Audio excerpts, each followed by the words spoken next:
there's one of those things over there. The keypad, speaker. There she is. Hello, Miss Dorothy. You there? Yes, ma'am. You're here.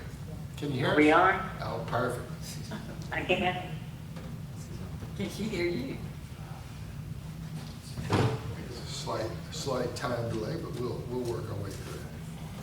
Call the May 24th work session for the city of Morrow to order. Light agenda.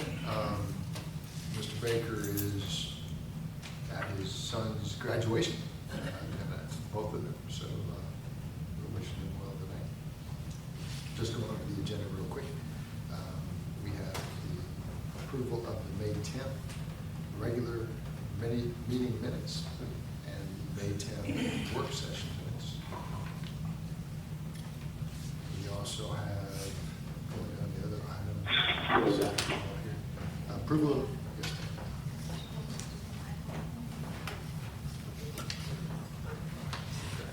approval of a consent order related to a property at Stone Terrace. And this is just the tax lien. So on the tax lien, to clear it up, you have to have the city of Morrow, which is part of the taxes that are owed, as well as Clayton County and some others. But I think that was discussed earlier. Second item is basically approval for the Morrow Police Department recommended to implement the zero-cost automated lights. You want to talk to that, Tatro? I can, sir. Please.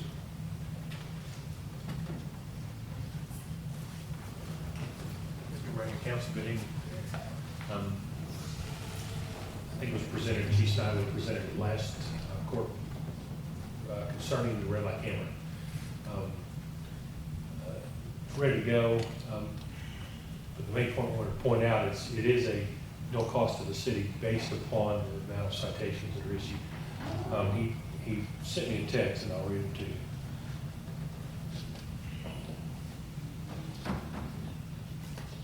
So basically, for the city of Morrow, it'd be two intersections. It'd be this one here at McCarvin 54, and the other one would be Mount Zion in 54. Per approach, it's $5,000 is what they're charging per approach. So each intersection would have 4 cameras, a total of $20,000. The question kind of reads on the paperwork. It does say that it's at no cost to the city. Don't let the amount of money fool you, or it's kind of, you have to read into it. But the study shows that 575 violations is the break-even point. Studies show that about 720 violations a day would cover that. So if there's ever a time when the amount of citations do not equal monetarily the cost of the cameras, there will be no charge. Red Speed will not charge the city for the cameras. So there'll never be an out-of-pocket expense for the city of Morrow. Anybody have any additional questions? The draft agreements only state that the 5,000 per occurrence. The presentation we had in the last council meeting is also say 20,000 per intersection. Seems like we don't have the same information between the presentation and the contract. It's 20,000 per intersection. So it's camera facing north, south, east, and west. So 5, 10, 15, 20 for this one, 5, 10, 15, 20 for the other. What I mean is that the agreement doesn't reflect that 20,000 per intersection cost. It's only say 5,000 per occurrence. So we need to add that in the contract. The wording can be changed. We can let that know. So just all I want to say, as long as we all comply with all the state and federal law, whatever kind of law that when we put the camera in, we comply with all that, make sure we do all that, and make sure that the company will select the best one out there. Okay with that, no problem. Okay. Ms. Knight? I have no questions. I do see it just maybe a one-word difference per occurrence versus per approach is what I see in the documentation. So I'm clear. It's $5,000 per intersection. Dorothy, any questions? No, I'm fine, thank you. It should be noted, there was a young lady killed, at this interchange just out front here. She lost a baby too, I believe. It's not a monetary thing. The city of Morrow's not really going to make pretty much anything based on this. The cost is there. I think the main goal is to get people to realize, you need to stop for the interchange. So it's an enforcement method, that doesn't rely on the police officer to be sitting at an interchange all day long. And just like the cameras through the school zone, it's not that we really want your money. It's just important to know that, children at a particular time are walking across that street, and it's important for you to slow down and pay attention. So it's more of an enforcement and getting you to follow the rules of the road and try to prevent fatalities as much as possible. So, thanks, sir. Fire Department, Chief, what's your name? Good evening, Mayor, council members. Before I talk to you about this device, I'm going to have Deputy Chief Moss give you some specs on it and the importance of it, and you'll be better informed to make a decision after his presentation. So I'll let him go ahead. Good evening, and thanks for having us and listening to the presentation. But show a quick video of what this device looks like, so you have some type of an understanding of what we're looking at. So I'm going to let Vaughn first play just a short one first, so they can see what that looks like. So what you're watching is, of course, the device is on the mannequin right here, and you see a frame piece, and you see a rod basically that's up and down that does our compressions on the chest. That's just a very short video, so you can see how that works. And then there's another short video that will show and can explain a little bit more about the importance of it. And if you read the letter, you see some importance of it. Operationally, to us, the advantages that we get of this are manyfold. Really is that if anybody in here taking my CPR classes, I hate to one class, so that makes it good, right? So everybody that's taking CPR class understands that after 2 minutes of CPR, that any person really that's doing CPR becomes much less effective after 2 minutes doing a compression. And the AHA recommendations are very consistent and constant depth, constant rate compressions give us a lot better chance of a survival when we're doing CPR, what we call full rest. In other words, this person's not breathing, their heart's not beating, we're doing everything, we're working for them. So number one, it gives us a consistency that the human cannot do on the compression. Very, very important piece. Secondly, it gives us another set of hands that a person who would normally be doing those compressions off of our crew can now take on a different function, whereas on these events we're pulling up and doing drugs. So we have to open up our box, pull these drugs out, pull them up into syringes, do the IVs, put them on monitors. We have a lot of different things that we have to do. And so that gives us an extra set of hands to do all those functions as we push through on that. I'd say the third most important piece is a safety factor for us, because as we're trying to do compressions on someone, a lot of times they may be in an upstairs bedroom or in a very difficult place to get them out of as we're trying to do compressions. So somebody trying to walk alongside of a board, and you'd see that if you want to start, we're getting ready to play that next video.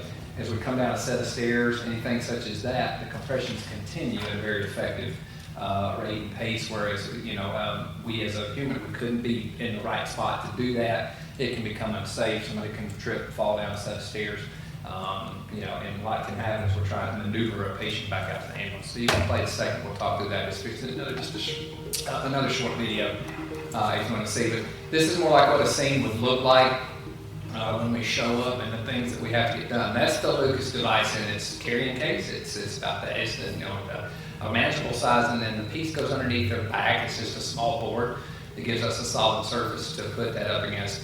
The top frame clicks on to the patient, and there's a button on top that will turn it on. It sets itself, so it knows the rate that we want to do. We program it, we tell it which rate to do depending on if they're intubated or not.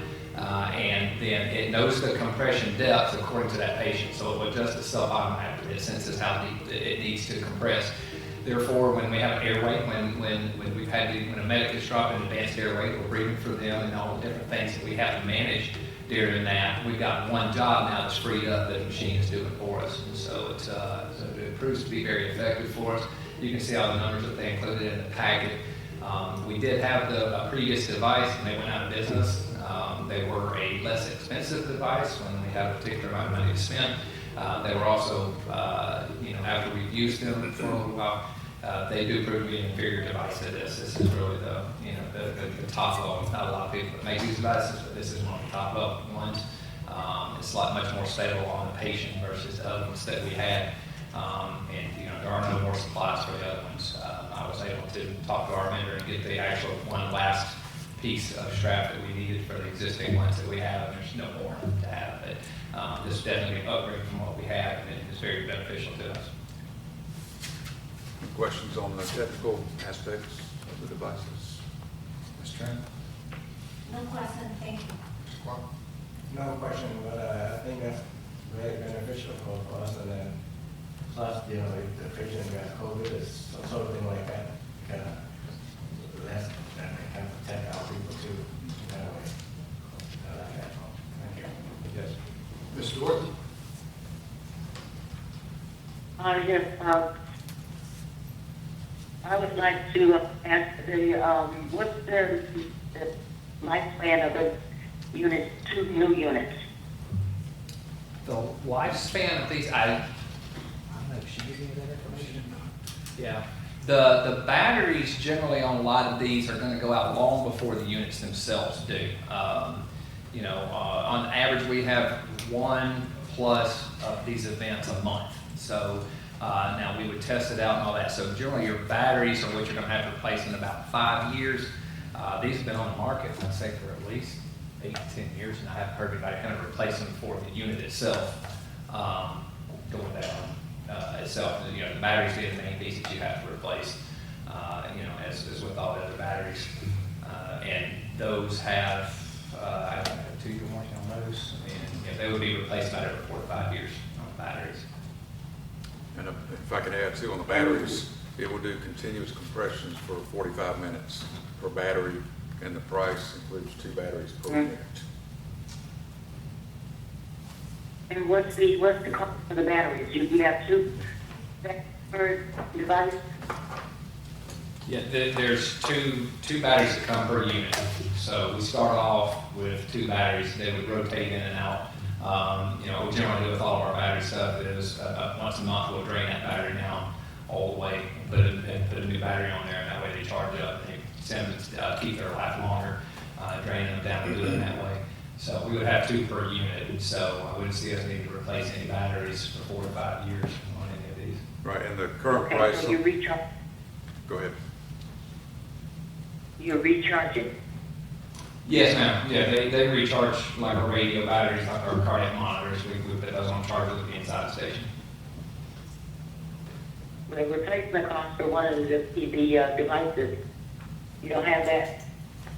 Right, so I'll talk about the pricing now, if we're done with the technical part. So the batteries, if we had to replace those, the current price is $662 per battery. Right now,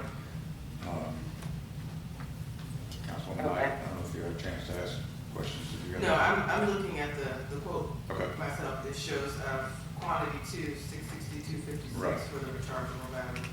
Right, so as far as the cost goes, you've got that in your packet, but Stryker is willing to give us $3,000 a piece for our units that we currently have that are about to be obsolete because we can't buy the straps anymore. They have a disposable strap, whereas this company has a fixed piece. You don't have to, you just wash it and use it on the next patient.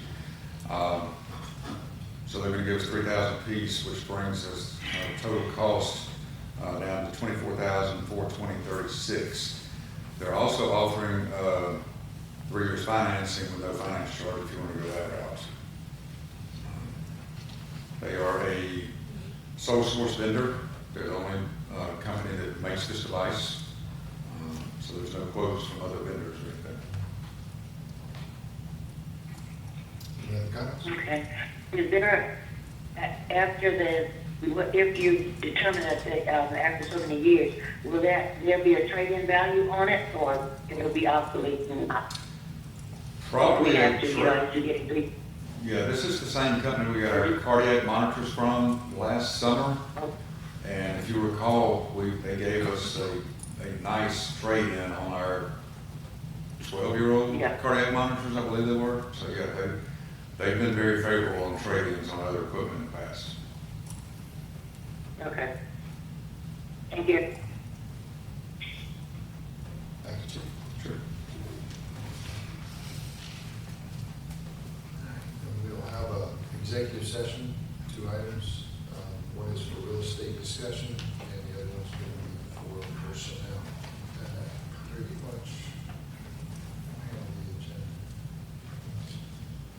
Got a little bit of time on our hands. We got till 7:30, so why don't y'all enjoy a cup of coffee and talk about the election that's happening next door, see who's right. We'll see you on 7:30. Could we executive session while we're waiting? Well, I don't think you can, because we gotta have the official call meeting starts at 7:30. I'm not sure I can do that prior to. It'd be a good use of the time.